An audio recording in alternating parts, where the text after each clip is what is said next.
So since the program's been on its feet for a while, all your initial calls are still coming from the police department. No one's reaching out to you directly for help of a situation. They're calling the police first. Is that correct? That's the standard protocol for them to go through the police. There are some that do try to contact me directly if we've worked together, even on new issues, but I will direct them to go through the police department to try to, unless it's something that we're still following up from before. So, Thanks, Your Honor. Thank you. All right. Yep, very good. Good Thank you. report. Thank you. Okay, on to item H. First resolution is what? Resolution 2023-85, setting the date and time for the annual trick-or-treat night in the city of Marshalltown. Very good. Anybody? Move for approval. Thank you. Is there a second? Second.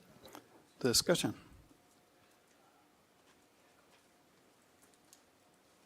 I did get one email from a resident suggesting it may cut into his football watching on some nights, and that's all. The resolution does state that they have selected the last Saturday in October as trick-or-treat night from 5 to 7, and that will be held annually every year instead of on October 31st. Have anybody up here wish to speak? And if not, anybody out there wish to speak? Roll call. Isom, Yes. Kell, Yes. Lottie Yes. Schneider, Yes. Thompson, Yes. Walker, Yes. Hoop. Yes. Very good. That carried. On to the next one. Resolution 2023-86, approving the acknowledgement of construction terms for 21 West Main Street and 23 West Main Street as part of the Downtown Revitalization Grant and committing council-designated local option sales tax for the owner contributions. Move for approval, Your Honor. Thank you. Second. Discussion. Yes, Michelle is still taking over our technical difficulties, so I will cover this one. This item is related to item number 3. As you'll recall, we had two properties, 21 West Main Street and 23 West Main Street, that are part of the Downtown Revitalization Grant. Bids came back, and at this point, we are recommending the council accept the base bid on each property, as well as one alternate, being alternate 3, I think, on 21 West Main, or alternate 4 for 21 West Main Street, which is a new street level door, and then alternate number 3 for 23 West Main, which is to remove the stone facade and put in a new front door as well. We have, that total amount is below $200,000. However, we are anticipating that there could be some change orders along the way, which would likely be funded 80-20, with the owner paying 20%, the grant picking up 80%. And so we are recommending that you approve the funding for our two projects before you approve the funding for the, before you approve the contract to award the grant. Questions or comments up here from the public? Roll call. Lottie Yes. Schneider, Yes. Thompson, Yes. Walker, Yes. Hoop, Yes. Isom, Yes. Kell. Yes. That carried. On to the next.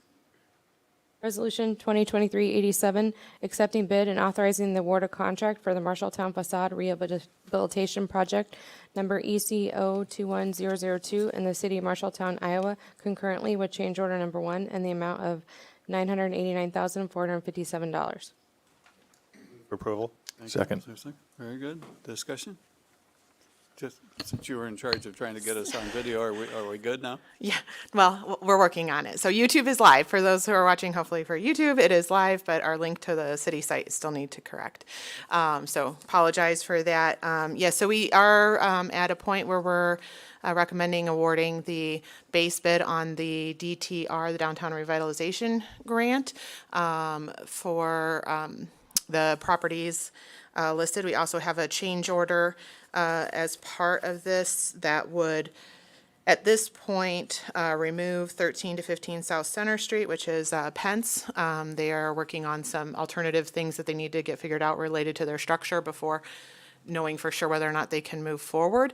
And so we're leaving that in there as a possibility, but for right now, change ordering that piece out. So it would be to accept the base bid on the primary things. We hope that in time with change orders, we may be able to do some alternates on things depending on finances for each of the owners and availability of overall funds. But we wanted to, at this point, just accept the base bid to move forward on that. Entertain any questions that you have. Questions or comments for Michelle from up here? Anybody in the public? Okay, Roll thank call. you. Walker, Yes. Hoop, Yes. Isom, Yes. Kell, Yes. Lottiehoff, Yes. Schneider, Yes. Thompson. Yes. All right, next item. Public hearing and resolution 2023-88 approving fiscal year 24 consolidated transit funding application for the Marshalltown Municipal Transit Program. I'll declare the public hearings open at 5:53 PM. Did you receive any written comments to the clerk's office? No, Your Honor. Time for public comments. And then time for staff review. Kevin Pagores, Transit Administrator. Each year, we apply for funding from the Iowa Department of Transportation to receive both state and federal dollars to cover day-to-day expenses. This upcoming fiscal year, we're expecting from the state $245,000 and $268,000 from FTA. There's no big projects, so this is just to cover day-to-day expenses. Thank you. Any comments or, I'm sorry, after staff review comes council comments. And we'll declare the public hearing is closed at 5:54 PM and call for a motion to approve that resolution. Move for approval. Second. Roll call. Thompson, Yes. Walker, Yes. Hoop, Yes. Isom, Yes. Kell, Yes. Lottiehoff, Yes. Schneider. Yes. Very good. I am hearing nothing but good reports about what you're doing in that transportation department, truly. You know, it's, and I'd be hearing a lot if people weren't happy with it, trust me. Okay, on to discussion items. The first one is 13th Street sidewalk repair request. Who wants to address that? I'll kick it off and then turn it over to John Hermanson. So as many of you know, if you've been down in the 13th Street area, the sidewalks have sunk in that area. And so our engineering department has put together a plan for basically doing concrete leveling, concrete raising. And we'd like to do this together as a group. We met with owners on 13th Street who asked the question of, can the city pay for this? And I think why wouldn't they come and ask for that first, since it is an entire district project? And there's history there that John will be able to share with you too. So I'll turn it over to John. Thank you, Jessica. So I'm John Hermanson, 500 North 6th Street. I've owned a couple of properties down on 13th Street, have since 2010. So I was around when the public-private partnership made the streetscape improvements and the sidewalks and that project piggyback on top of the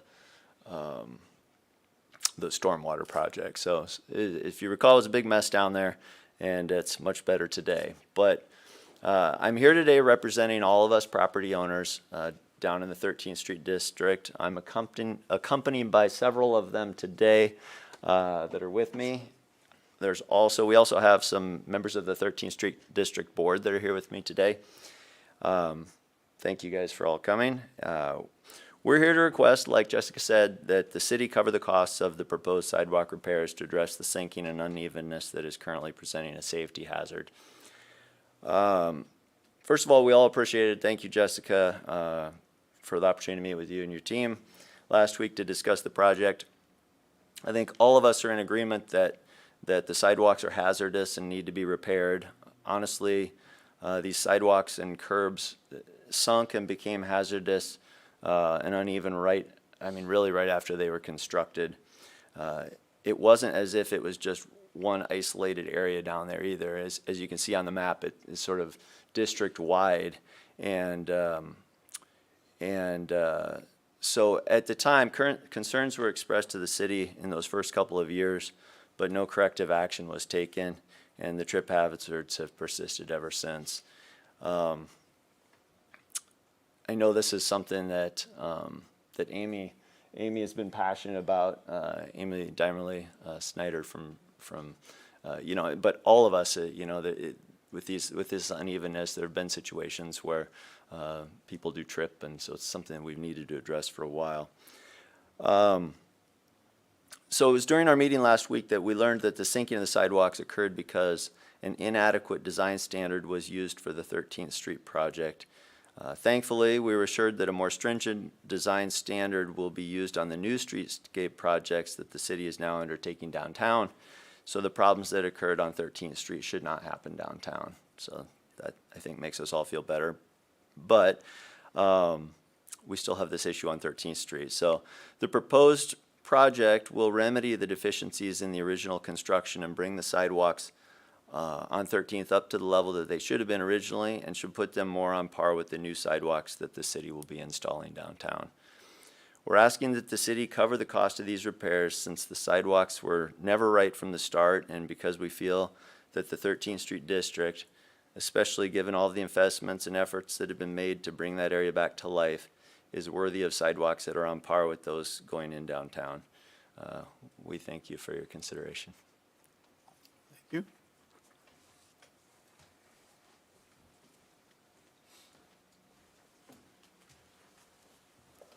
Mark Eaton, 1007 South 10th Avenue. So there is a nonprofit group responsible for this area called the 13th Street District. As far as I'm aware, the business owners could donate to that nonprofit, tax deductible donation. I'm not an accountant, but I think it's also a carry forward donation. So I think the business owners could be responsible for their own sidewalks, just like the rest of us citizens in the city have to be responsible for ours. Thank you. The mic is still open for further comment? Your Honor. Yes. While maybe not in the park area, this is an extension of park, and it's how it's used in the district, especially for those that are familiar with Harvest Market, one of the bigger events in this community. I think it'd be hard pressed to say that these sidewalks are not used in the same manner as an extension of that park. And really the start of that Weston Park as it's now become and continues to be. I have a hard time sitting there and having this be as it is, as a, landmark in the second ward, and what it should continue to be. It's used in many different ways outside of just access to the businesses down there. I personally am in support of that funding coming from the city rather than the business owners, based off of the history with regards to original installation and current state to date. Amy?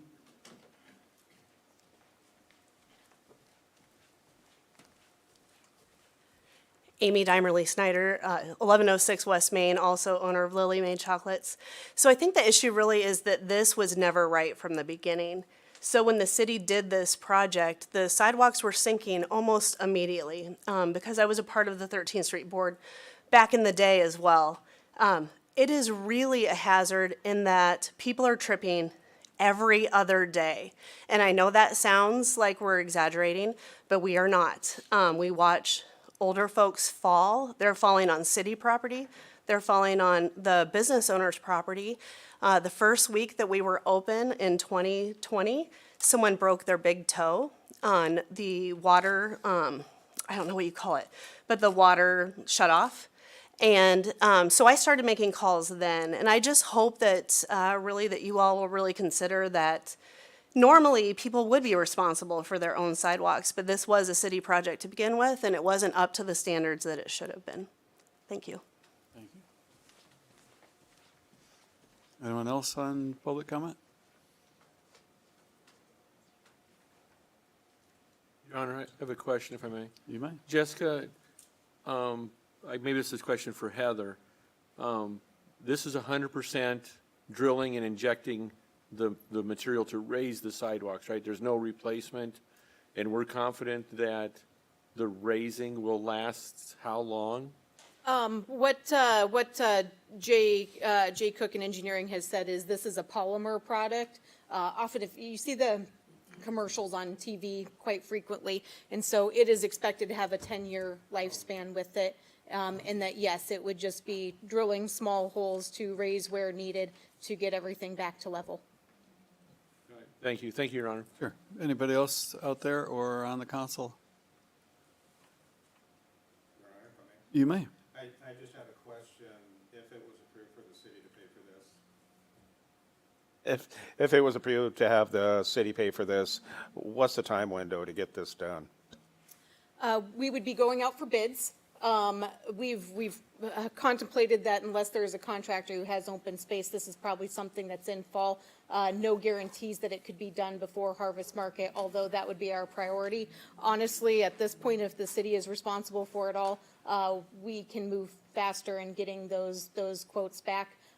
It's anticipated that this will be at a cost level that will be below what needs to come to the city council for approval, which again can help things move faster as well. So if the direction is to move forward, engineering would essentially start that process of getting the competitive quotes right away.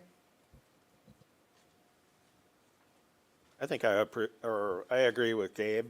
I think because the process wasn't done to begin with, that shouldn't fall on the responsibility of the business owners. So it wasn't up to standard. So if we can get in there and get this done, the quicker the better. Anybody else wish to weigh in? Your Honor, after everybody else has a chance, I'd like to ask one more question, please. You bet. Going once, twice? Ask the question.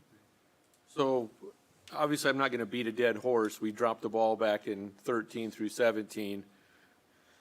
So I'm going to ask the elephant in the room question. Do we have a policy in place now that we're going to have a stopwatch on all these projects that we're doing, that this bonding period, we're going to make sure we address the deficiencies in future projects? I don't know that we have a formal policy, but generally that is what we have been doing. I have no idea what was happening kind of during that time frame when the 4-year warranty was in place, and why that was not acted upon. So I can't answer your question about the past, but working with Heather, we'll be keeping track of things in the future for warranty issues. Well, I want to protect our investments, so if you could, I appreciate it. Thanks, Your Honor. You're welcome. Okay. I think it's calls for action, I guess, if anybody wishes to move to go forward with it. Yeah, one quick thing, Your Honor. So road use tax is not an eligible funding source for this. The general fund is not a good funding source for this. So the recommendation is to use local option sales tax, council designated local option sales tax, which would ultimately come back to you on a resolution when we have that final number. But to direct us to move forward, we are looking to for a motion to have the city take on the funding and completion of this funding and contracting of this project. So moved, Your Honor. I'll second that. Very good. Let's call the roll. Kell, Yes. Bodyhoff, Yes. Schneider, Yes. Thompson, Yes. Walker, Yes. Hoop, No. Isom. Yes. Very good. That carried. Staff has its direction. We appreciate what 13th Street has become. I was glad that Amy didn't point out my sea turtle addiction to everybody. But truly, that's become a show place too. When people come to town, you about have to get there at the right time to get in her shop and to get to the Flying Elbow and that sort of thing. Got that artwork down there, the park that Jeff was so instrumental in getting put back together with where the band plays now and that sort of thing. Well, and the other thing that John Hermanson himself kind of pioneered back when was to not have those huge lines we're going to go through with the big, huge circumference poles that were going to go up. And so we worked out a deal with the 13th Street and the city to bury those, and it looks much nicer for having done that. So sure appreciate you folks coming. Thank you. Okay, on to the next discussion item, which is the Water Plaza concept and cost estimate. Yes, I'll introduce Casey Byers with Bolton and Mink to present this to you.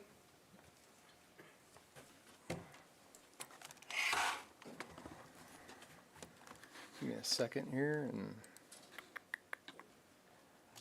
And for you 13th Streeters, I often invite people to leave the meeting unless you want to stick around for the rest of it. You know, you're welcome to stay, but people sometimes feel embarrassed to get up and leave. Don't feel embarrassed to get up and leave. Good evening. Casey Byers, landscape architect with Bolton and Mink. Pleasure to be here tonight to talk about the Water Plaza project. I'm going to start by just kind of going back in time a little bit and kind of starting at the beginning of this process. First of all, this was a project that was really a rewarding experience to be a part of. The vision for this is really a testament to the energy put into the integration of arts, culture, and community in Marshalltown. We were competitively selected to join some great community members and organizations in helping craft the vision for this project. Here's a list of our internal team. Bolton and Mink led this project. We also had an artist, Hildy DeBrune, who is a local Iowa artist. And I'll talk a little bit more about her and her role in this project in a little bit. And we also had an aquatics engineer from Water's Edge Aquatic Design, Jeff Bartley, as part of our team. Great group of steering committee members that participated along the way. This project began back in August of 2022, and we completed this late winter back in January of 23. So at the beginning, this project was really centered around creating an interactive water feature at Mega 10 Park. The site for this project had already been determined at the time that we were selected for the project, and was really meant to be an integration of art as a critical component of the water feature. As I mentioned, Hildy DeBrune joined us as our selected artist. She was a core member of our team. That was a component of the RFP that was a requirement for the selection. So we chose her among a list of a few different artists, but her work often centered around the integration of more natural features, organic items. She's got a great history in sculpture and both, everything from clay modeling and sculptures to larger metal structures that are quite prevalent around communities in central Iowa. The design of the space and the combination of water and art were to create a unique destination for the community, regardless of age and ability. And then lastly, there was a requirement for whatever the water feature is to be a recirculating feature, and thereby requiring a bathhouse to be incorporated into the project per the state's pool code. That piece right there is an important consideration for the Water Plaza. Based on direction from council and city staff, we knew that this was going to be a recirculating feature. By nature, that then needs to follow the Iowa Pool Code because Iowa doesn't have a standalone code for splash pads and spray grounds. So that there's certain requirements that go into that, and that's going to be reflected here in the cost at the end of the presentation here. So a little background kind of leading up to this. Creating a more active community space, the need and desire for a community spray ground or splash pad, and the celebration of diversity in the community have all been ongoing discussions leading up to this project, and really serve as the basis for our inspiration at the start of the project. As we started kind of diving into this, doing some research, thinking about the grander vision for it, these are some of the images that we kind of gravitated toward. Multi-use space, having sculpture be a part of the space and not just a standalone feature, the integration of color, potentially light, playful features for kids of different ages. Spray grounds and splash pads generally target that kind of 9-month to 8-year-old, 10-year-old age group.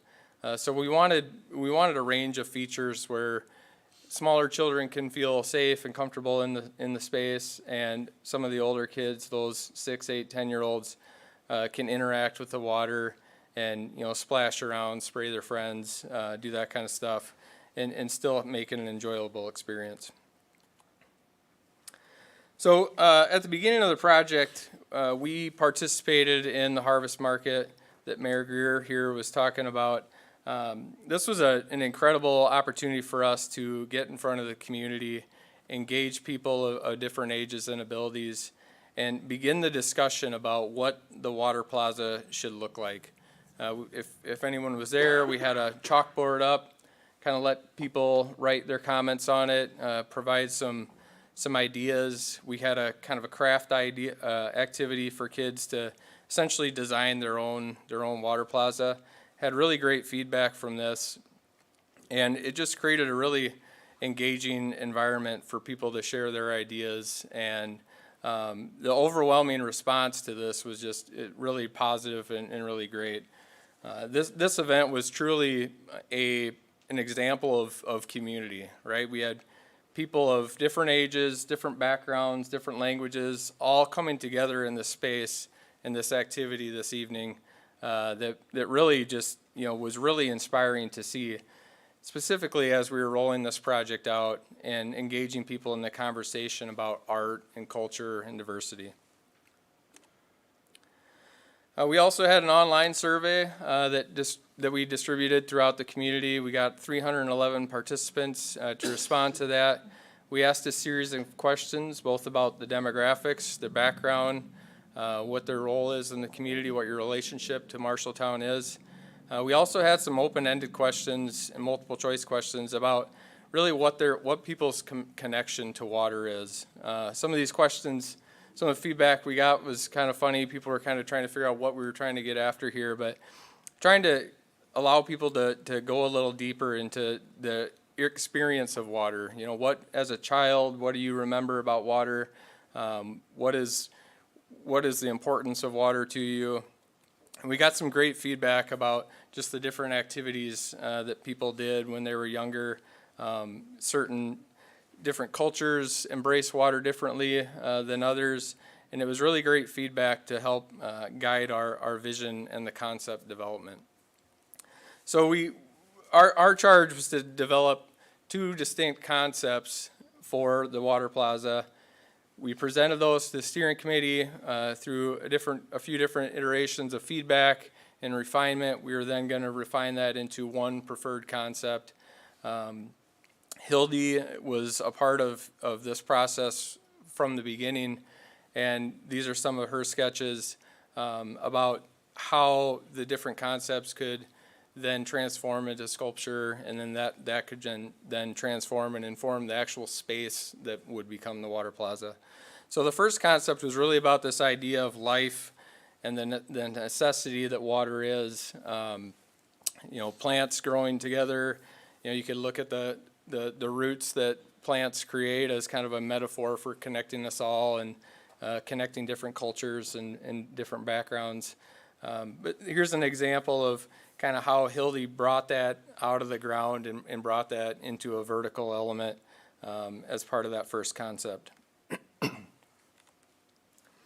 The second concept was really, again, based on this more playful concept, this connection of playing in the water and splashing in the water. And we really latched on to this idea of skipping a rock. This is a conversation that we have with our steering committee about just the simple act of going out and skipping a stone and watching that movement create a reaction with the water. The ripples then respond, and kind of look at that as a metaphor for those ripples, kind of being the reaction to our actions and how that bounces off the things around them, and how we're all then connected by the different actions that we have. So this is really,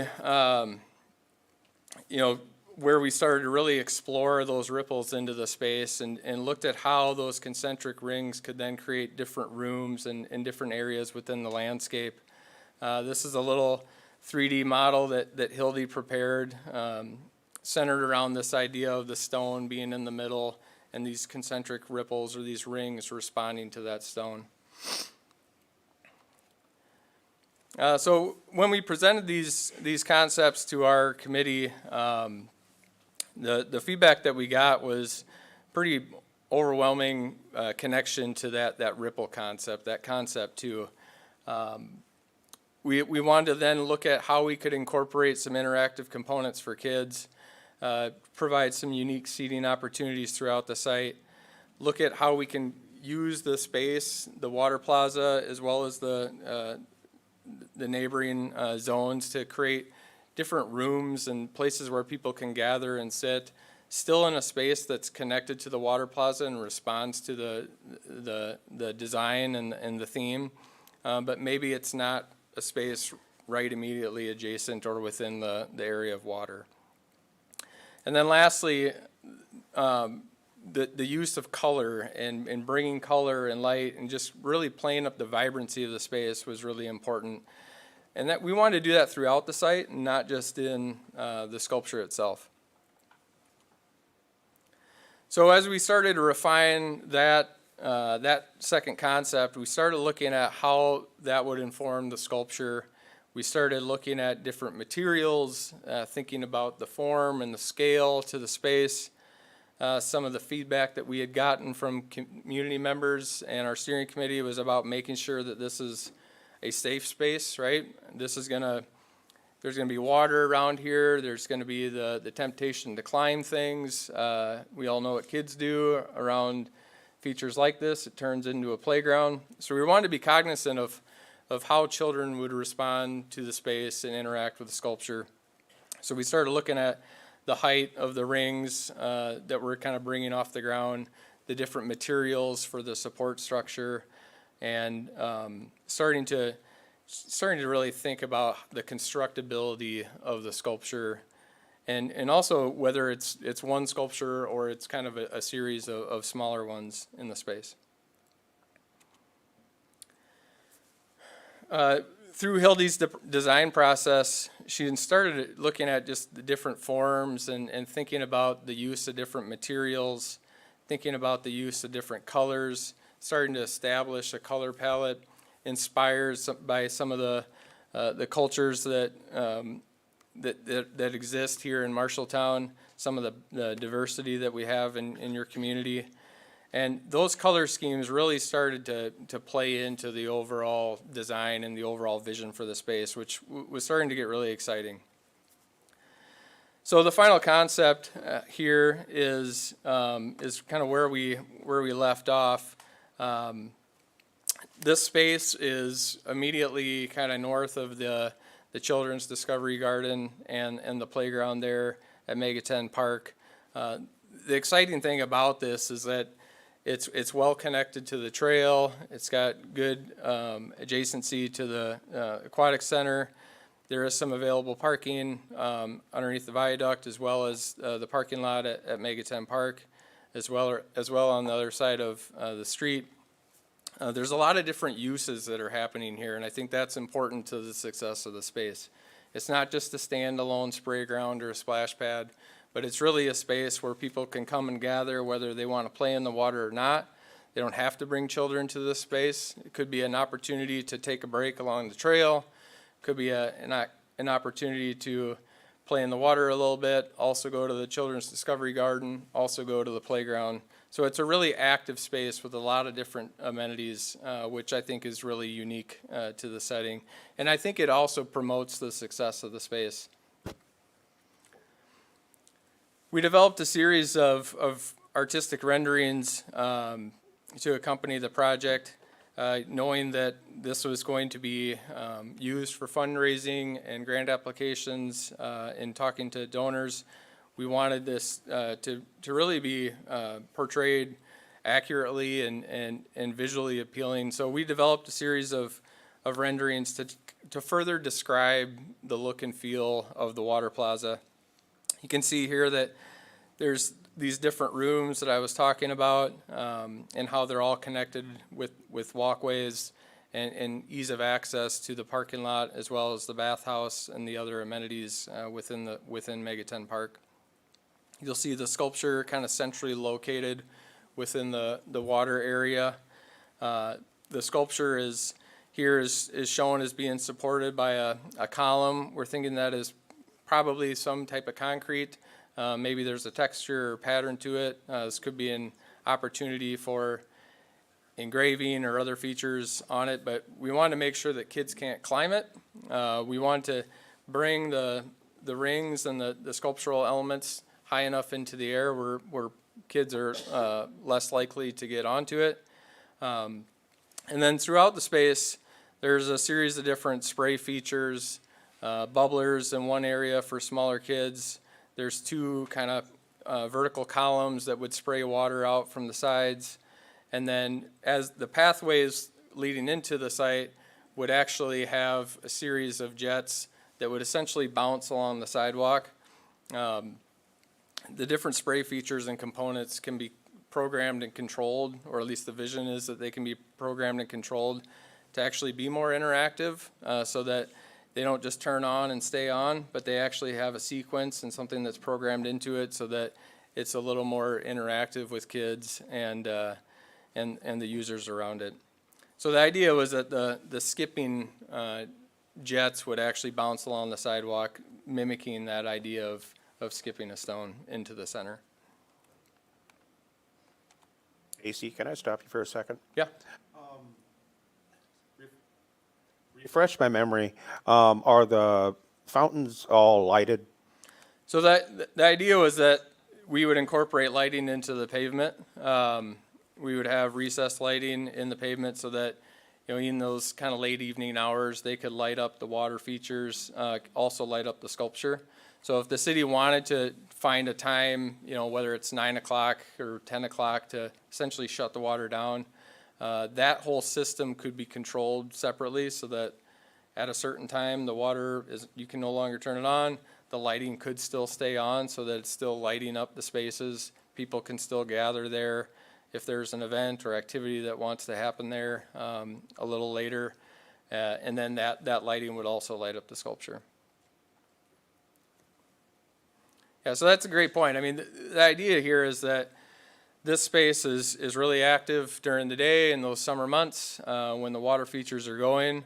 But in those kind of off-season months, you know, outside of that kind of June to August, September time, this is still an intriguing space. There's great visibility from the viaduct and the roadway. You'll have the sculpture up in the air that potentially could have lighting incorporated into it. And then this becomes still a really attractive space in the evening hours and in those off-season months. This was a kind of view, just kind of looking in here at the sculpture. One of our concepts was to integrate potentially some, like a quote into one of the rings. I think there's a lot of opportunities for different materials to use in the sculpture, whether it's aluminum, painted aluminum, or steel.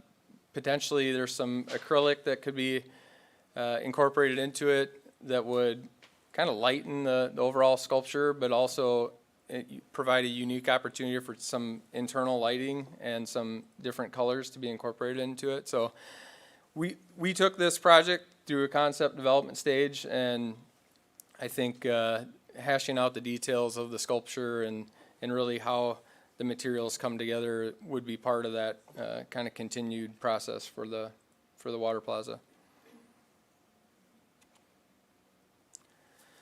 So just a quick recap here, or a quick summary of the associated costs with this. It's a pretty substantial project. The price tag that we estimated for this is around $2.4 million.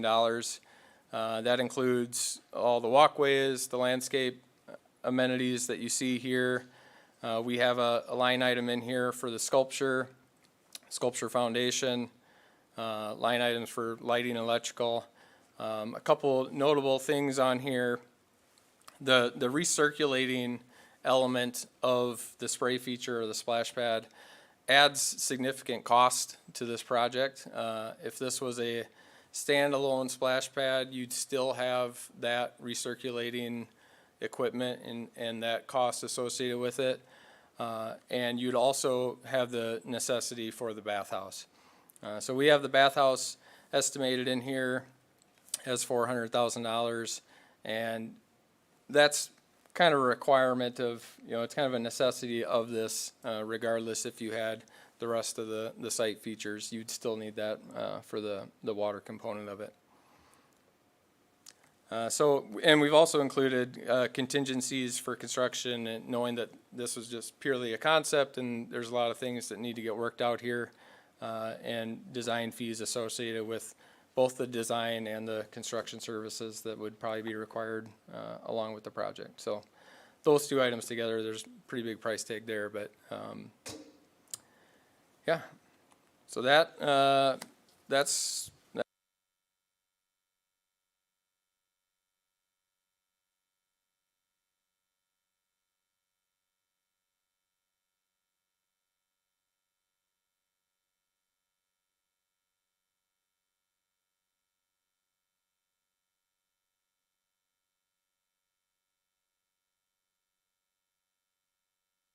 Can you hear me? There it goes again. All right, thank you.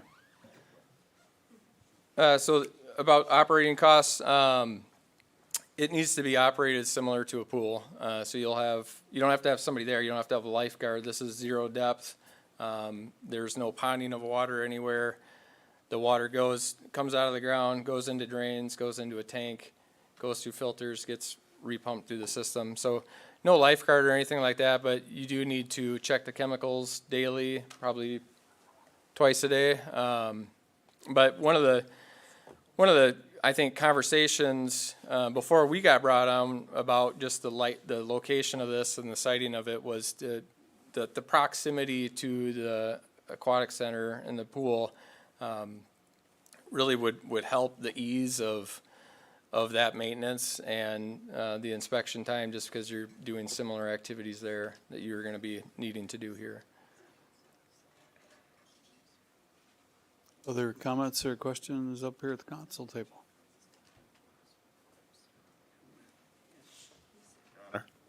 I'd just like to say it's been a pleasure working with Casey and Bolton and Mink. I'm sure we weren't the easiest group you've had to work with all the things, but bringing Hildy online and working through the entire process was really good. She's really good. And the other people that were on the committee,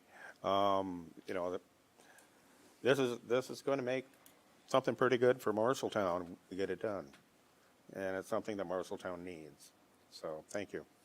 I will add, just real quickly, we had a hard time turning Hildy off at the end of this project. She was very excited about the work and the community. Her daughter is a teacher here in your community, and she has this strong connection to the project in your community. She actually, through our research and kind of digging and talking to local fabricators, she had talked to the fabrication team that did the echo sculpture in West End Park, and got some really great insight into that process and the materials and the cost and everything associated with that. So I think she had reached out to, I think, 3 or 4 different fabricators, and she actually pulled together a lot more additional information about how you can incorporate different materials and actually construct this thing far beyond kind of the conceptual scope work that we were tasked with. So it's great. I don't know if I'm giving anything away, but the center sculpture creates designs on the ground as the sun moves across the sculpture. I asked Hildy, hey, if you can do that, can we get like a bobcat or something that comes out?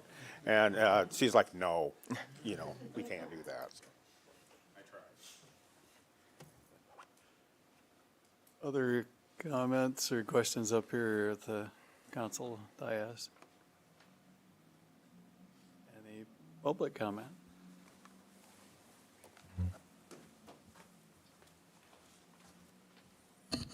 Mark Eaton, 1007 South 10th Avenue. I think Casey does good work. I'm concerned mostly about the money. $2.5 million for this project. It could have just been a $250,000 splash pad, but okay. But it's rolled into, in order to get the grant money for this, it's rolled into a number of other projects that will require the taxpayer to fund a $6 million debt to pay for this. I think that's a little excessive at the time that we have homeless and all this other stuff. I'm also concerned about the bathhouse being unmonitored and turning into a homeless bathhouse. Thanks.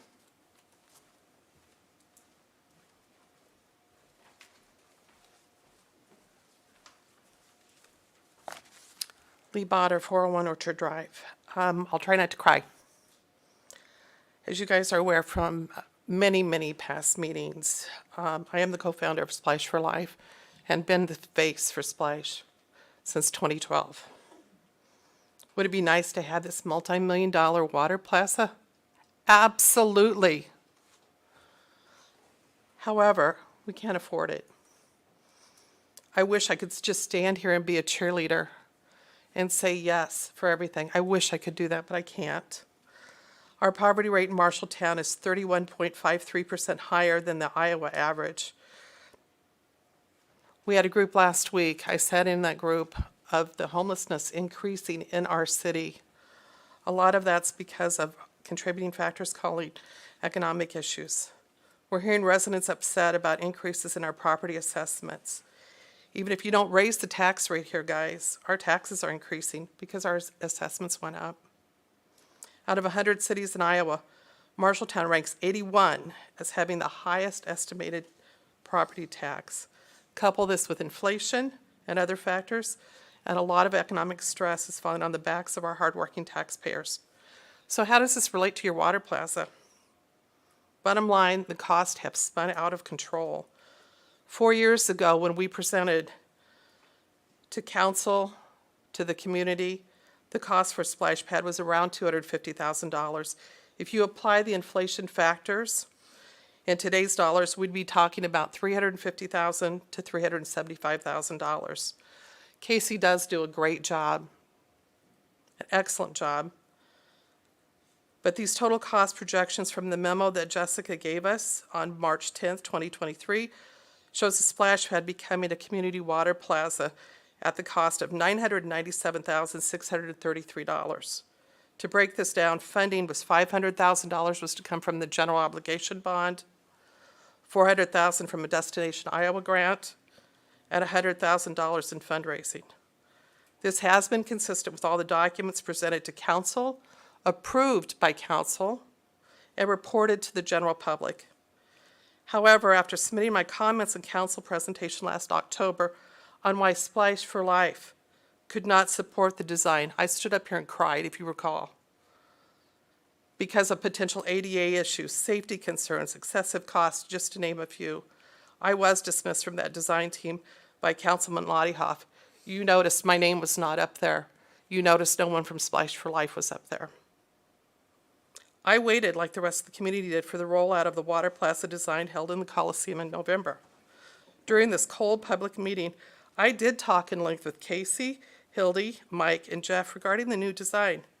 Was I happier with this design? Absolutely, because they addressed those safety issues that we had, but I still had concerns regarding the play features that are incorporated into Splash Pad. I want you to know, this is a water plaza. It is not a splash pad. In November, the price tag still was around $1 million. There were no design to include the memorial for those 4 children that died and lost their lives in the Iowa River in 2012. Earlier this year, we were hearing the price to increase to $1.7 million. Now it's almost $2.4 million. How does this happen? How does this cost just go out of control? We've been advised the price increases are due to the bathhouse requirements. I respect Jeff and everything that he's done for our city, wherever you are, Jeff. I have studied that code. I would like to request that we get a legal interpretation from our attorney on that. Can this bathhouse be streamlined back? Can it be eliminated from the cost? That's $400,000 right there. In regard to the sculpture, is it really necessary? With everyone in the community, they think that I'm behind, Splash for Life is behind this $2.4 million project. And it's our desire to spend that kind of money for the city of Marshalltown. It's not. We never wanted that. I get asked all the time, why are we spending that kind of money on what many refer to as sculpture garden? I'm hearing the desire from many for something simple. Can we eliminate the sculpture from the project design right now? The design, you saw the 4-to-1. I was the one that was on the team before I was dismissed that said I didn't want this particular design. The design at that time was very dangerous to children. It was not ADA compliant. I wanted a vine theme because of the Discovery Garden that's there. A lot of you know there's those pallet fence with the little Discovery Garden. I thought a vine theme, a garden theme would go better with that particular park. So I was the one naysayer on that. Going back to the cost, if we get rid of those two costs or streamline those, we could reduce the cost by over $700,000. That would build those neighborhood cooling off stations that Gary brought up before, that Splash for Life has talked about before. Please, I emphasize please, go back to when we as a community were promised a splash pad and outline in our CIP and the future plans for the park and rec. This promise was to provide a safe place for children of all ages and all abilities to play in water. It doesn't have to be brochure-worthy, an amenity that would break our taxpayers and take away valuable resources for this decaying infrastructure that we have. Do you guys really honestly believe that people are going to move to Marshalltown, Iowa because we have a water plaza? When our streets are falling apart, our taxes are high, and to be honest about it, we have no place to shop right now. If I want clothing, I have to go to Des Moines or order offline. We often are compared to other cities. Epworth, Iowa, much smaller than Marshalltown, Iowa, built their Vortex splash pad last September next to an all-inclusive park to address the needs of all children with all abilities. Their splash pad was $380,000. This design was 50% larger than we initially proposed. I encourage you to work as a council to build something more affordable and simple with the intent of future expansion. If it's this design, delete a few of the things right now, streamline the cost, look for in-kind donations. Let us help you do your fundraising. Thank you. Your Honor, I'd like to just make a few comments here. When we were in the initial design process, we had sketches. That's all they were sketches, charcoal sketches. And at that time, it was the initial sketches that we began working with. We talked about different materials, but we really didn't settle on them at all. At the following council meeting, we began talking about the Destination Iowa grant. We were in a hurry to get it on the agenda because time was running out to be able to get it turned in. Lee Botter stood up here and asked the council to turn down the Destination Iowa grant that Marshalltown has received because of a sketch. I got news from other people that they were extremely unhappy, and yes, I did ask Lee, or that we're not going to do this. This is a group decision. This is not my way or the highway. We do have several options as we go down the road looking at this. But not to get the Iowa grant, the Destination Iowa grant also affects 2 other projects. Had we done that, how much was the Destination Iowa grant for? $2 million total. $2 million. The Marshalltown would have lost. I respect Lee. I do. And her opinion and her views.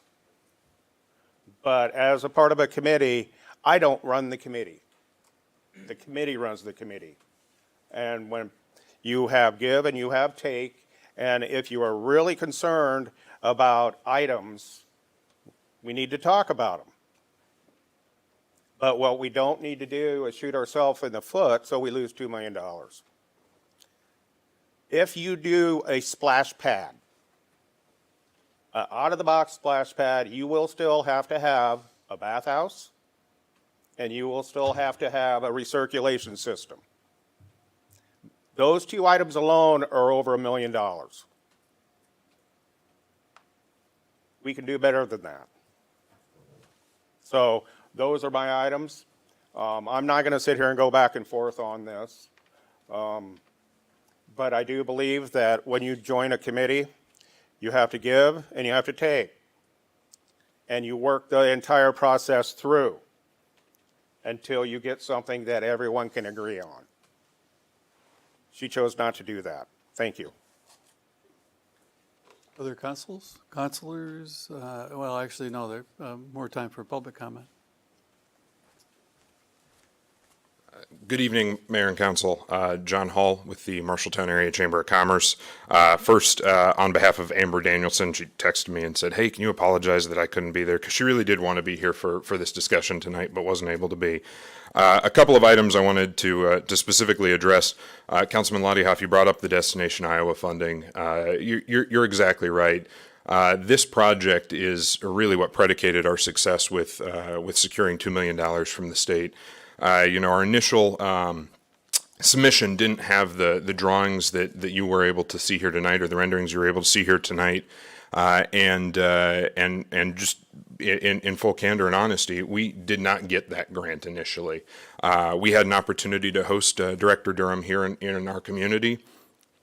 To show her some of these renderings that were on display for the public at the Coliseum, and to talk through the project, not only this project, but the three other projects that are tied into our Destination Iowa funding grant application. And she clearly took back interest and desire in funding these projects, and it really was predicated on this. And I'll mention specifically the intentional language used in the selection of even just the simple words water plaza. As a 40% non-white community, roughly 33% of our residents are Hispanic. Within the Hispanic culture, plaza identifies as a really strong sense of community, sense of gathering place. And within our Burmese community, water is held sacred, and that's why we know they host an annual water celebration. And the four words that Director Durham wrote down was water, Burmese, plaza, Hispanic, because she saw the value in celebrating and bringing together our community around a concept like this, and something that isn't, while water-centric, not driven by water. So this could be used as a gathering space a lot more months out of the year than what we would be afforded with a splash pad. Some of the other things, this is unique and distinctive for our community. These things matter when it comes to recruitment of new residents, recruitment of new businesses. They look for items that are unique, distinctive, and culturally relevant for our communities. One of the comments that was made is that we were 81st in taxes as per one group's online tool. In looking at some of our comparable sized communities, the ones that had made strides in coming down in those, a lot of the strides that they made were predicated on large investments into things that I would consider creative placemaking that help to drive new capital investment into their communities and drive new interest from outside residents. I think actually tonight, we talked about 13th Street. I think that's a perfect example of creative placemaking at work, where we took an opportunity to do a city-funded project to amplify that with creative elements, a unique approach, and input from residents and others, and achieved a high level of capital investment into that district and a high level of successful businesses in that district. And so these things matter when we think about the opportunity for creative placemaking. I did want to mention also, I know the recirculating system was one of the things being talked about. Certainly, I know from my economic development hat that water is a problem in this community. We need more water. Our industries, future industries are going to be asking that we have more water. But even if we were sitting in a water abundant position, I think we would want a recirculating system, again, emphasizing the value that water has in our community and not being wasteful of that water is important. And then I would just ask, I know Casey, you were up here and spoke before, but if you could reiterate, I know that I've spoken with a number of folks about, that idea that keeps getting talked about of a $250,000 splash pad just really isn't reasonable. It's not doable under Iowa code, and I'd ask Casey if he would reiterate exactly why that is from an engineering, his professional perspective on that. So thank you for your time tonight. Thank you.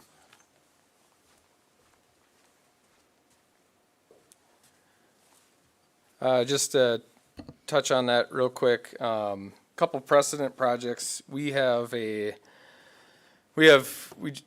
year or 2 years ago, we completed 2 splash pads for the city of Des Moines. Both of them were non-recirculating, and I think the price tag with those 2 projects came in at $900,000 combined, so about $450,000 each. Those are non-recirculating splash pads. Pretty big footprint, a lot of spray jets, spray features, not a lot of actual, I'll call it, not a lot of like sculptural amenities, nothing. You see a lot of these catalog items are different animals and different figurines and things. Not a lot of those, but a lot of spray features. We are in the process of bidding a project out for construction in Algona, in north central Iowa. That is a 2,500 square foot splash pad. It is recirculating, and we've got a $600,000 estimate on that, and the city is putting another $250,000 to $300,000 into rehabbing an existing restroom and mechanical space or storage space there that is going to provide showers and the required amenities that go along with it to meet the Iowa Pool Code, and also house all of the chemicals and the mechanical equipment for the splash pad. So the Iowa Pool Code is a little behind, you might say, compared to some other states. Some other states have an actual code designated for these features. Iowa does not currently, and I do think that there may be an opportunity for that continued discussion about the bathhouse. I know some communities have approached the idea of shower stations, maybe something that's an exterior spray feature that allows you to rinse off, but that has not been something that's been widely accepted for the pool code. So. Can you address the requirements for safety as far as statewide? Doesn't the plan have to be submitted to the state? Yeah, so during this process, we reached out to the Iowa Health Department and just engaged them in an initial conversation about this, talking about the spray features, talking about the size of the pad, the idea of having a sculpture in it. We wisely chose not to integrate water into the feature, just because there's a lot of different complexities going into that. When you have a recirculating feature, you can't have anything that kids can climb on. There's a lot of scrutiny from the state. There's obviously all the surfaces have to meet ADA code. We can't have any slopes greater than 2%. We have to make sure that the surface of the pad has to have a certain kind of grit to it, if you will. It's like a medium broom finish on concrete, if you're familiar with concrete finishes. Any of the spray jets or anything can't have any openings greater than 1/2 inch. We know that all these these spray features and the nozzles and things are all designed accordingly so that they don't have any gaps greater than 1/2 inch. But yes, through design, you will need to re-engage the state in a conversation. I recommend doing that again pretty early in the design process.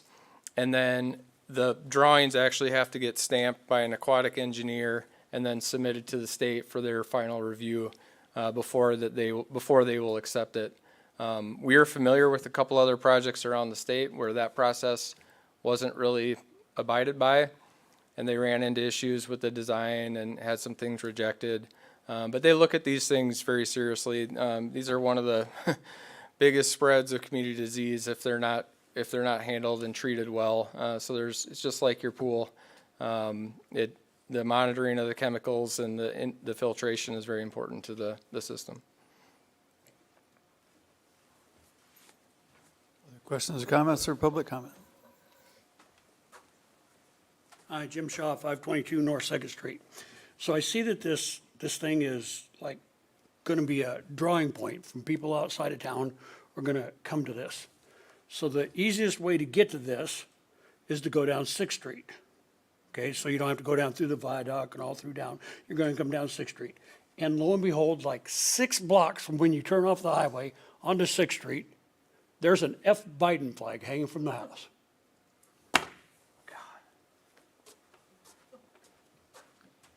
Your Honor, I had a written comment submitted. Doris Kinnick, 2020 Catalina Place, wrote, I remember when those children drowned and the concept of the splash pad was born. I have looked at the design, especially the sculpture. My suggestion is for there to be a memorial for those 4 children with their names on the sculpture. Anyone else?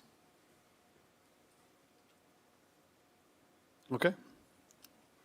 This one does not require an action item. Let's go on to the next discussion, which is Riverview Park Master Plan and Stormwater Detention. Yes, Councilmember Isom had a number of questions, and when he made a motion to postpone the actual contract with Bolton and Mink to the May 8th meeting, and so there is no action related to this tonight, but with Casey here, he's able to answer questions, and he's going to do just a quick little presentation about the Riverview Park Master Plan and the stormwater detention funds. Excellent. Again, Casey Byers, Bolton and Mink. Get rid of this.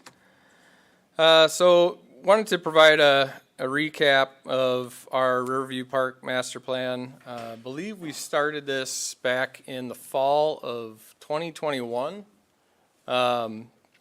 Following, obviously, the effects of the tornado and the derecho, Riverview Park had significant damage, a lot of lost tree canopy, some destruction to some of the structures, and the city engaged the process of trying to develop a vision for this and look at how to potentially approach making improvements and modifications to the park, but do it in a more holistic manner by comprehensively looking at the park space and the amenities that are there and kind of the history of the park. So you all went through a pretty unique process of actually engaging the community and looking at some of the nostalgia that comes along with Riverview Park, the history of the structures,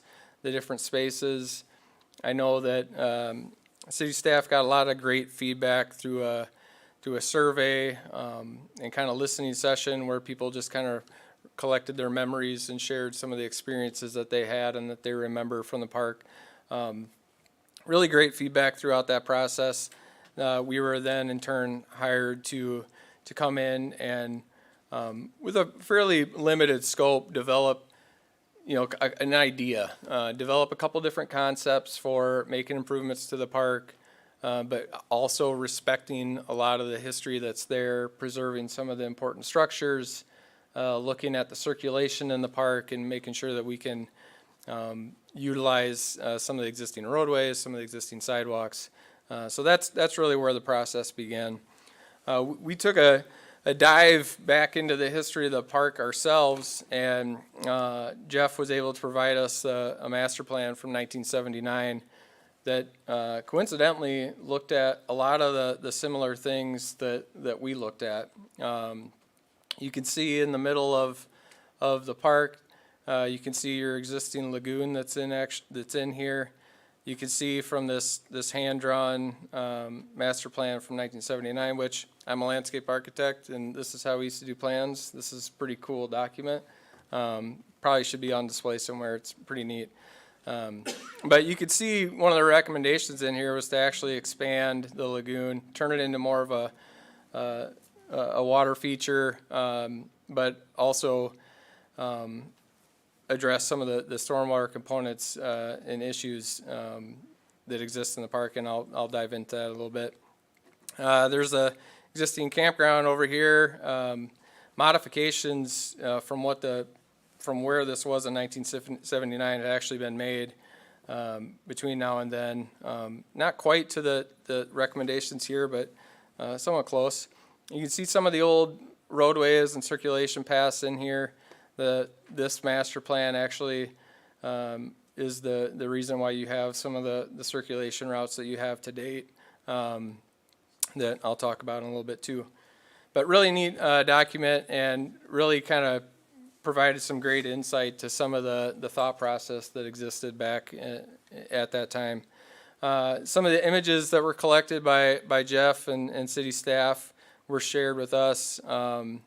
My boss, Jim Harbaugh, who actually is Marshalltown native, grew up here, has a lot of similar memories to playing on some of these features and different experiences with his family in the park. So really neat history and connection for the community. So we started the process by looking at some of the issues and opportunities. We looked at your existing detention areas. We looked at some of the issues, some of the things associated with the campground that we might be able to improve. A lot of the structures are outdated. There's kind of this weird circulation in here where you don't really know how to get to some of the campsites because some of them are kind of in this interior lawn space. So definitely an opportunity to make that more of an amenity. We looked at mapping out some of the circulations. There's some existing trails in here that are actually in pretty good condition. We wanted to figure out how we could incorporate those into the final design and not approach this with the idea that we're just going to tear up all the concrete and all the asphalt roadways, but what roadways are in decent condition and we may be able to rehab or repurpose and potentially match the same alignment and potentially establish a connection to those existing roads into the park. Several structures here that are very important for us to keep. The reunion hall, the log cabin, pretty amazing structures, really speak to the integrity and the character of the park. But you'll see we started to look at where we could find additional stormwater detention, and you could see some of the areas that we started mapping out. This was right in the fall, right when a lot of the ash trees had lost their leaves. You could actually see some of the dead trees that still remain as a result of the derecho. We actually flew this with a drone, and we mapped out where a lot of the hardwoods and a lot of the oaks were. You could actually tell just by the different colors of the trees, which were probably the trees that we wanted to keep. So we were able to map out where some of those really important trees were that we wanted to preserve, and then start to kind of design around those and think about, well, if we picked up detention here and there, we're going to have less impact to that tree canopy and try to preserve some of it that's there, because God knows that the ones that are still there, they're pretty important to keep. So a little bit about the user experience and some of the character imagery that kind of inspired us along the way. We saw this as an opportunity to really connect back to the natural components of the park. This is a pretty unique space in your community. You don't have a lot of other parks like this. It's a pretty immense size public space, and with the history and all the kind of connections to nature, these are just some of the types of images that really gravitated towards us. So when you're thinking about playgrounds, maybe there's a way to incorporate play areas that are more inspired by nature, potentially have some kind of treehouse components to them. You can incorporate some fish and other birds and other animals and things to some of the play structures. This seems like a stretch to want to kayak on the lagoon there, but I think that there's potential to do that down the road with the right stormwater management and water quality initiatives that you could embrace here. So that just shows a little bit about the user experience. We saw an opportunity to create more of a community gathering space. There's a lot of space out here. You could really engage a lot of people in community style events. We pulled in some character imagery that could represent an idea for an amphitheater, pavilion, some more larger architectural feature where you could really have some bigger concerts and music venues, or a music venue for larger events. And then lastly, we looked at just some kind of more artistic components of this and really thinking about this material vision and what types of materials and color and things could be incorporated into signage within the park, site furnishing, so your benches and your litter receptacles and things, walls, can incorporate different sculpture. You could use Core-10 or weathering steel in some of the different components. Lighting has a real great opportunity here to do something unique with. But this was just kind of the material board that we prepared as we started thinking about the built structures that could be incorporated into the park. So I'm going to take a step back. I'm going to invite Greg Broussard up here, civil engineer, to talk a little bit about the stormwater detention. Councilman Isom, I know you had some questions about the stormwater detention. So Greg's going to walk you all through kind of the history of this scenario and how it relates to not just Riverview Park, but the neighborhood around it and the Edgewood project as well. Thanks, Casey. Like Casey said, my name's Greg Broussard with Bolton & Mink. Wanted to give a little bit of background as far as, I got a couple of maps, I'll talk through some stuff. So the stormwater in this area has been a known issue for many years. The city did a regional study in the early 2000s that had a couple of different recommendations. Either increase the stormwater storage in this area or spend quite a bit more money to upsize and put new pumps in. And so as we started looking at the Edgewood project, that was one of the things that we knew we could potentially incorporate into that, is portions of that regional study. So what you're looking at right now is kind of a combination of, if you have a 100-year rainfall event and we were to develop without any ponds with the Edgewood project. Obviously, the blue area is varying levels of depth of water and inundation. So our goal was to make that better. Throughout the Edgewood design project, the goal of Edgewood and with the development of those lots, our goal was to provide as much regional detention as possible and also provide all of the stormwater needs for the lots that the city can then sell, because then you'll get a higher price as those. You'll be able to attract industry, and they'll be able to fully utilize all of their lot and not have to save pieces of it or portions of it for stormwater. So what this map is existing conditions today. If we get a 100-year rainfall event, we're going to fill that big pond. If you've driven out there, it's a very big pond. It's slowly filling. It'll take a little bit of time for that to come up to its normal water level. But during a 100-year rainfall event, this is what you see today. When we were doing the Edgewood design, this design right here, if we were to equate the design year storm that it can handle. The design with Edgewood and what's being built today handles roughly about a 55-year storm. So where you'll start to see issues and where I think we can make improvements are really trying to make sure that, one, we keep woodland open and that we're able to always maintain access to the water pollution control plant.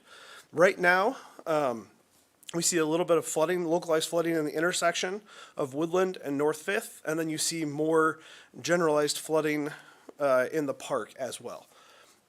When we were doing the Edgewood design, we looked at the potential of building storage in the park. At that time, we knew there was potential plans for the park coming, long-range stuff. So what we did is we came up with this map, and I think council saw this. This is from April in 2021, a presentation that we did with council.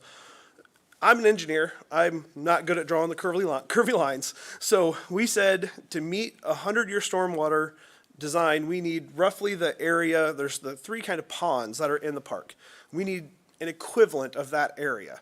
And at the time, what we decided is that would come with a future project, which is what we're talking about today. So the big thing is trying to find that space in the park. And what Casey said of how do we find that space while being able to minimize the disturbance of the trees that we have left, and kind of looking at that cost benefit. So that's one of the things that would be with this project is we'd look at the design that's in the master plan, its footprint for the ponds and the additional stormwater storage, and we'd model to see how much storm or how much reduction in flooding we get. Does it, our goal is to hit at least a 70-year storm. I think we can get closer, we can probably get really close to that 100-year. As we start to finalize those details, all of the sketches to date have really been off of aerials, drones. Once we get our survey crews out and we finalize all those locations, then our design with this can really answer that question of what year design storm can we design to, and what does that look like for the adjacent area impact. Once again, this is what Edgewood looks like today if we do nothing, so we're gonna get better. I think no matter what, just based on existing elevations, which we can't make a lot of adjustments, we'll be able to fix the majority of the ponding in the park. I think you'll still have a little bit of localized flooding on North 4th just because of storm sewer elevations, but we'll make that much better so it'll pull it down inside the curbs. And then a potential small amount just in the curb lines on Woodland as well. But that would meet the 100-year and provide a clear path for Woodland to be open. So our goal with the Riverview Park project would be to work with Casey, work with the landscape architects from the engineering perspective, and maximize the stormwater that we can get in there to meet both needs, that regional detention while trying to maintain all the existing trees and features that we can. Kind of keep expanding on this a little bit. So we took this, started looking at this map, understanding that this pond expansion here is pretty similar to the area that we had been looking at, but this additional storage area here is pretty considerable and takes up a lot of the open space that's out there. So, you know, when Greg was talking about trying to find that balance between that 70-year and 100-year event, what we're trying to find is a balance between the amount of land that gets dedicated within Riverview Park to stormwater detention.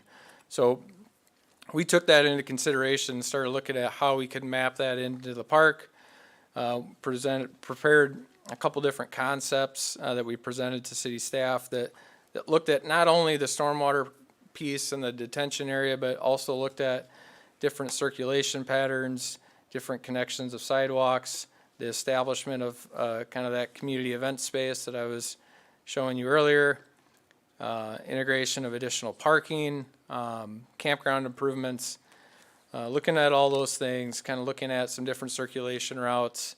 Again, you'll see that within these two concepts, that the ponding area really doesn't change a whole lot, and that's largely just driven by the topography and the elevations out here. You know, water's going to go to the lower areas and where it wants to go, so we're able to kind of conceptually map that out pretty well. But the final concept here that we got to through a few different rounds of revision is this, where you'll see we kind of kept some of the existing roadway network that's in here, but we actually created a loop throughout the park. One of the interesting experiences I had when I was out here one day, just walking around taking pictures, there was 2 or 3 individuals that were literally just driving their car through the roadway, through the park. They go down to one end, turn around and come back, and they're just kind of just taking a stroll in their vehicle on a nice fall day. And it's actually a pretty unique experience that you could create by connecting these different spaces and winding through the park. We also saw this as an opportunity to address larger community events. So we didn't want to have parking spaces for 2,000 people, but provide kind of a lower range of parking in actual surface lots, and then think about the idea of this roadway actually becoming like a one-way loop during events. You know, you could have some staff manage the circulation and the traffic control, but you could actually then have people park along the roadway, and then you'd still have one lane open to through traffic, and then that would allow you to have larger events, utilize the roadway for parking and not necessitate so much surface lots. Jeff also mentioned too that, you know, there's probably going to be opportunities to have a lawn area somewhere where in large events you could have temporary parking during the event, and or potentially off-site and shuttle people there too. But a little bit about some of the other amenities. We just highlighted some ideas for where you might be able to incorporate a couple different playgrounds. With the expansion of the pond, we saw an opportunity to replace the existing pedestrian bridge that's out there now. That thing is in really bad shape. Replace that pedestrian bridge, but also bring in another bridge that would then create a pretty unique pedestrian loop around the pond and allow you to interact with it at a couple different opportunities. We see opportunities for some kind of outcropping, kind of seating areas potentially where people could gather along the water. You could potentially set up a couple lawn chairs, do some fishing, things like that. But a few artistic renderings here showing kind of what this could become. Again, you really got to put your imagination to the test here to think about that existing lagoon becoming more of a feature. But with the expansion, a little better circulation out there of the water itself, potentially some aeration, that could become a really nice amenity for Riverview Park. This area is up at your existing tennis courts. There's a space in here which I believe might have been the old pool site. Could be an opportunity to bring in some pickleball courts, something similar.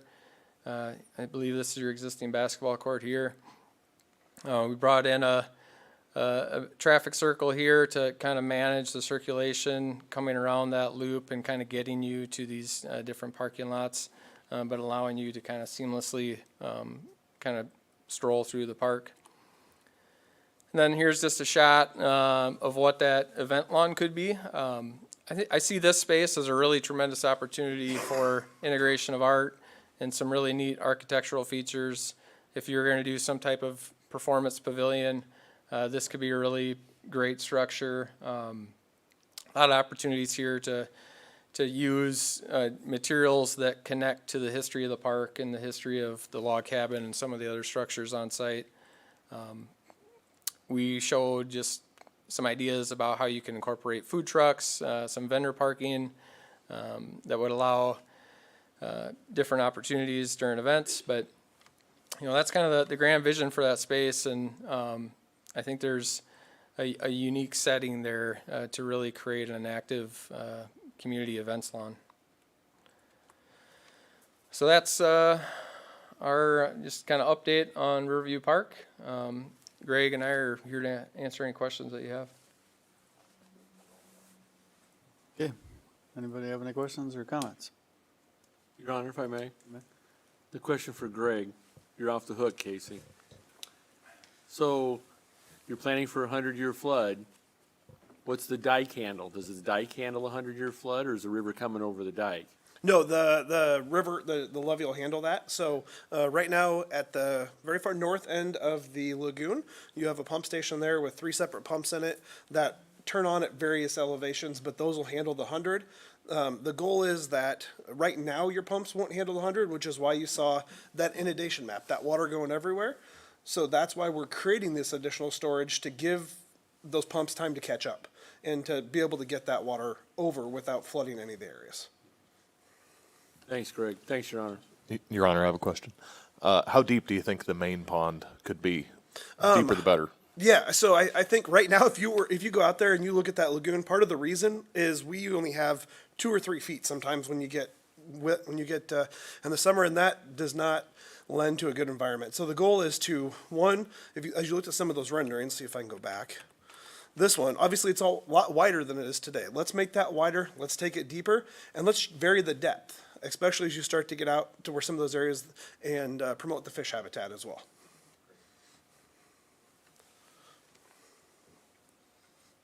How about the impact on the disc golf, and then how about trees to be planted around the newer retention pond that's south of the road going out to the compost? Yeah, to touch on that, we actually, Jeff actually engaged the members of the disc golf community. They're pretty active users in the existing park, and we actually looked at an area on the other side of the levee. It's kind of this kind of flat area here down by the river, as well as a couple areas kind of off adjacent the dog park, relatively underutilized space right now. And I believe he had talked to some of those folks about the opportunity to expand into those areas.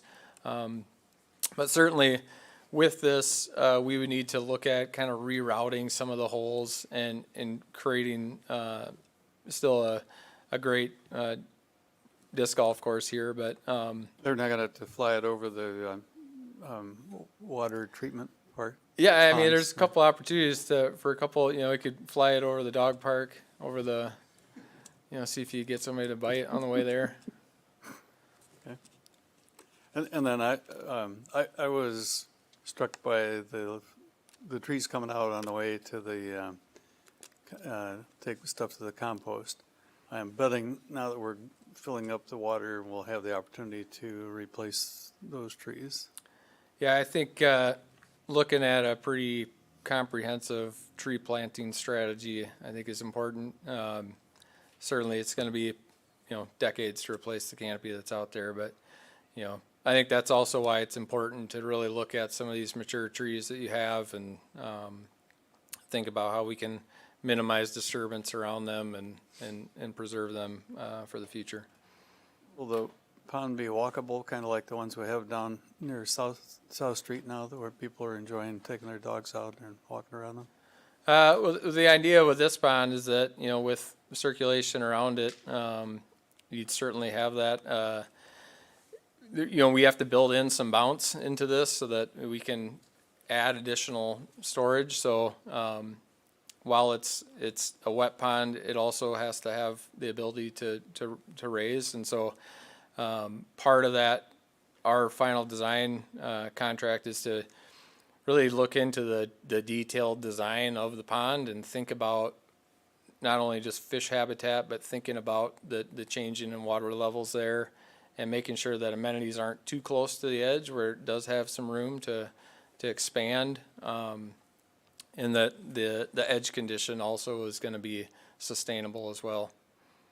But you'll see, this is intended to always be wet, but there's also these areas over here that are designed as dry detention so that in larger events, water can back up into those areas and have some opportunity to expand that detention.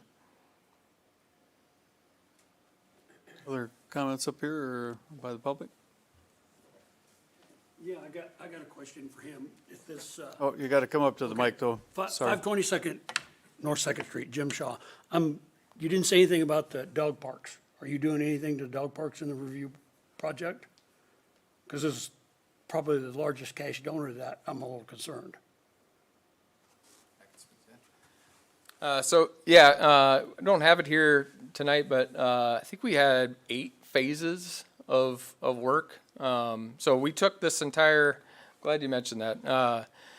We looked at everything in the park, the campground, the different structures here, the idea of a events lawn and the dog park. One of our phases in the master plan report is actually investing money back into the dog park. I think we had not restroom, but a shelter in there that would allow kind of a small dog area, large dog area, some improvements to some of the fencing. I think we had water maybe identified in there. Yes, we did look at the dog park. There was a lot of interest from community members about making sure that that is still a viable amenity here, and we did acknowledge that there. Thank you. Thanks. Lee?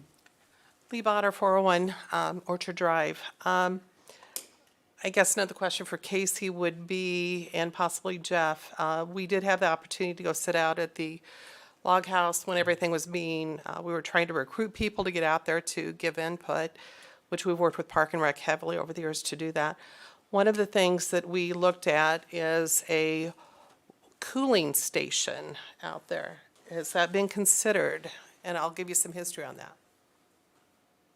Thought about a cooling station? Jeff or Casey? I don't want to speak on Jeff's behalf, but that is not something that we had incorporated into the master plan. Okay. If I can give a little bit of history, if you guys remember back in Imagine years ago, in the project designs that we were supposed to be doing in 2000, I think 9 through 11, there was anticipated to put a splash pad in where you're talking about the pickleball parks and where the old pool used to be. That was supposed to be called Abgar Pool, now became Abgar Splash Pad. That was in, because the old Abgar Pool being named after John Abgar. So the question is, if we think about doing a neighborhood-based cooling station, not a splash pad, I'm talking a cooling station, so there's like little places where kids can run through. Bicyclists, if you've got a bike guy going through there, the kids could play there. It could encourage them not to go to the river, because if you look at this map where that splash pad area was, it was very close to where those 3 children drowned. So please think about a cooling station. Other comment on this discussion item? Okay, very good. Thanks for the presentation. On to the last discussion item, and that's the East Main Street design process. Yes, I have included in my memo kind of where we're at on that. That in November, we contracted with Bolton and Mink for the design of East Main Street from Center Street to 3rd Avenue, and from Center Street from State down to Church. The one thing that was not completed at the time that we contracted with Bolton and Mink was the Arts and Culture Master Plan. And so the question has been raised of what process are we undertaking right now. There's currently nothing in Bolton and Mink's contract for anything specific related to creative placemaking. Obviously, we talked a lot about landscaping and other things as part of that. And so if there is a desire to change that course, we're at that 30% design point that I think we need that information now so that we can project where that's going to take the process to and how long some sort of process would take.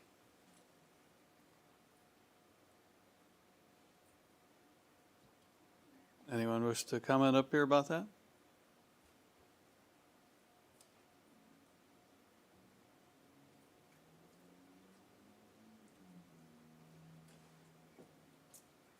If no comment, then we've proceed. I've included the contract that's in place.